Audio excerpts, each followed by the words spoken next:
I got an interesting email from eBay this morning. I'm going to read it to you.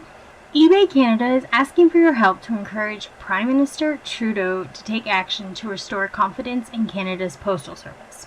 If you agree that it is time to end the labor uncertainty, please take a moment to sign a letter from eBay sellers to the Prime Minister.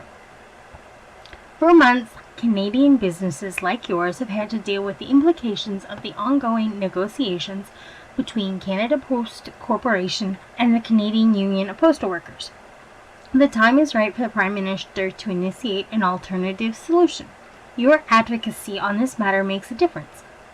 The Canadian government has made supporting small and medium businesses a top priority, and your voice as a Canadian entrepreneur carries tremendous weight.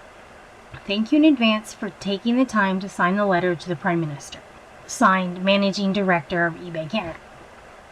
Now, for those of you who don't know me well, I'm going to make a stink. I am not a fan of Canada Post to begin with. And to restore my confidence in Canada Post, it has nothing to do with the postal workers per se. It's more to do with how Canada Post runs things to begin with.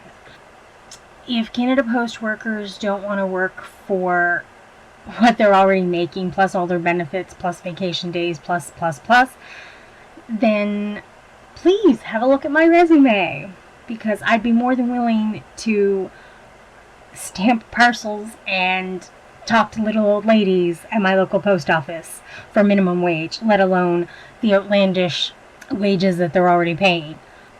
So first of all, Canada Post, if your workers aren't willing to work for what you're offering them, fire them just like any other company would. Problem solved. But my real problem with Canada Post is the tremendous lack of respect for their clientele, which would be us, the people who are trying to ship things.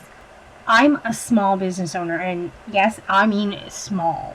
I don't even make $1,000 a year through my business, because I'm all about helping people, not making a profit. And as such, when I'm being charged $5 to send a business card in an envelope, I can't afford that. I can't afford to spend $7 to send a lip chap or a little sample packet of herbs.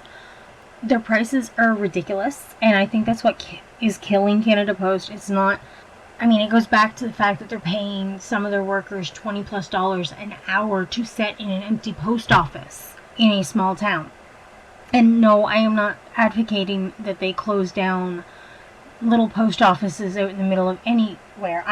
They should be opening even more branches maybe, because it's ridiculous to have to travel an hour for some people to get to a post office.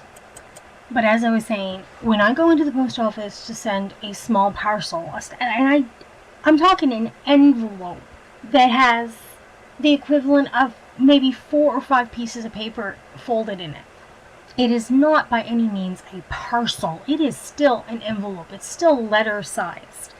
And I am being charged anywhere from $4 to $9 to send that. And that's without having the buyer sign their signature to prove that they received it. That's without any type of insurance or tracking or anything. That is the cheapest option. Now, to turn around and have to ask a client to pay me $9 shipping on a $1 product is ridiculous. And like I said, that is what's killing Canada Post. They're overcharging for everything, it seems. So, Mr. Trudeau, despite all the letters you may have got from eBay users, the problem is not this labor dispute. The problem is the lack of respect by the workers for a fair wage. And the lack of respect from Canada Post in general, and just jacking their prices up. So, honestly, I don't understand. I don't understand why this is a problem. Canada Post, if your workers aren't willing to work for the wages you're going to give them, fire their asses.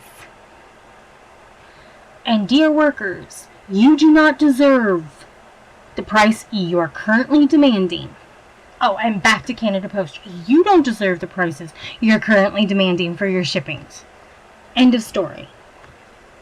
Thank you.